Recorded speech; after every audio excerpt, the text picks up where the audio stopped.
బీసీలకు చట్టసభలో 42% రిజర్వేషన్లు సాధించేంత వరకు తెగించి పోరాడాలని రాజ్యసభ సభ్యుడు ఆర్ కృష్ణయ్య పిలుపునిచ్చారు. బీసీలకు సమస్యల పరిష్కారానికి రాజ్యాధికారం అంతిమ లక్ష్యమనే అంశంతో హైదరాబాదు కాచిగూడలోని హోటల్లో ఓబీసీ డెమోక్రటిక్ జేసీ ఆధ్వర్యంలో అఖిలపక్ష సమావేశం జరిగింది.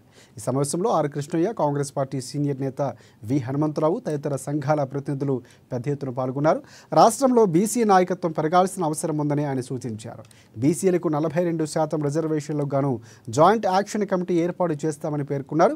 బీసీ రిజర్వేషన్ బిల్లు పార్లమెంటులో పాస్ అవుతే సార్థకత చేకూరుతుందని, ఇక ఆ సమయం ఆసన్నమైందని విహెచ్ అన్నారు. బీసీ రిజర్వేషన్ బిల్లు పార్లమెంటులో పాస్ చేసుకోవడానికి బీసీలు సంఘటితంగా ముందుకు సాగాలని పిలుపునిచ్చారు ఆయన. జరిగినటువంటి చర్చలో చాలా మంది చాలా విషయాలు చెప్తున్నారు. కానీ ఇవాళ ఒక మంచి సదవకాశం.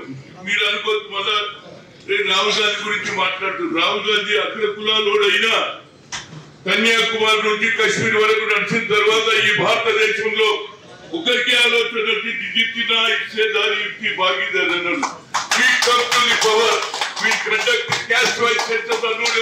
ఇప్పటి వరకు నేను చాలా మంది నాయకులను చూసిన, కానీ ఆయన ఒక ఆలోచన వచ్చింది. ప్రజలు ఇబ్బంది పడుతున్నారు, అంతేకాదు ఎక్స్రే కూడా అన్నాడు. ఎక్సిడెంట్ కింది స్థాయిలో ఏ విధంగా బతుకుతున్నారు వాళ్ళ జీవితాలు, వాళ్ళ భవిష్యత్తు ఎట్లున్నది, పిల్లలు చదువుతున్నారా అని ఆలోచన చేసి we come to the power, will conduct caste wise census, జితినా ఇచ్చేదారి యుక్తి భాగీదారి అన్నాడు.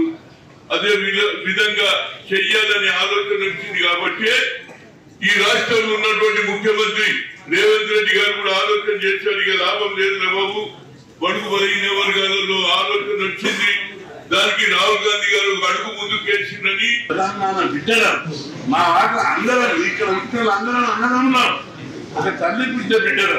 మా వాట తమ్ముళ్ళ వాట తమ్ముళ్ళకి అన్నారు. అగ్రకులాలను మా వాట మీరే తిన్నారు, మీ వాట మీరే తిన్నారు. మా ఎన్ని రోజులు తిన్నారు ఓకే.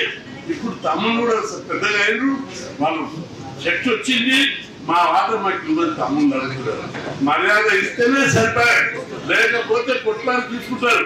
ఒక తల్లిదండ్రులు ఉంటే పిల్లలే అన్నదమ్ములే కొట్లాడుతున్న వాటాలు పంచుకుంటారు. ఇప్పుడు కూడా వాటాలు పంచుకున్నారు. చదివి మర్యాద ఇవ్వాలని చెప్పి పాలక వర్గం, రాజకీయ పార్టీలు దానికి రావాలి.